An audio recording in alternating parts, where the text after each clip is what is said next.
sommes à Colobane, l'une des gares routières les plus populaires de la capitale sénégalaise. Ici, les véhicules de transport public font des dessertes dans tous les départements de Dakar et dans certaines régions du pays. La recrudescence des accidents notée ces derniers temps au Sénégal alimente les débats. Ce passager à la recherche de véhicules de transport impute la responsabilité aux chauffeurs. Les chauffeurs sont les principaux responsables des accidents. Ils se comportent mal sur la route. Tu vois des chauffeurs qui téléphonent au volant, d'autres en excès de vitesse pour faire plus d'argent. Ce qui se passe sur nos routes, c'est absurde. Indexé par les usagers de la route, ce chauffeur ne nie pas les faits, mais il estime plutôt que la responsabilité est partagée. C'est vrai que nous sommes pointés du doigt, mais aucun chauffeur ne souhaite faire un accident.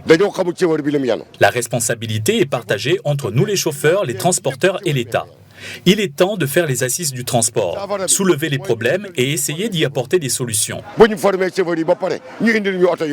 Comme la formation des chauffeurs, le changement du parc, etc. Les voitures que vous voyez là sont vieilles de plus de 40 ans.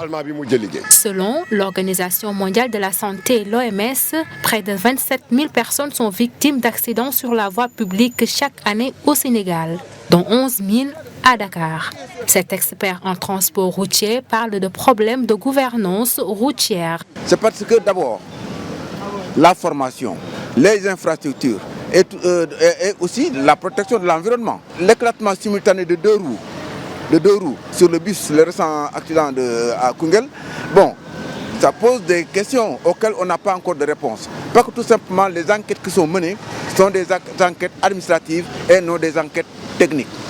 L'État du Sénégal, en 2023, avait pris 23 mesures pour faire face aux accidents de la circulation. Des mesures qui manquent d'efficacité, selon l'expert. Les mesures qui ont été prises visent essentiellement le conducteur. C'est vrai que le conducteur est responsable des conséquences de sa conduite. Mais l'État aussi est indexé de par les mesures inappropriées prises.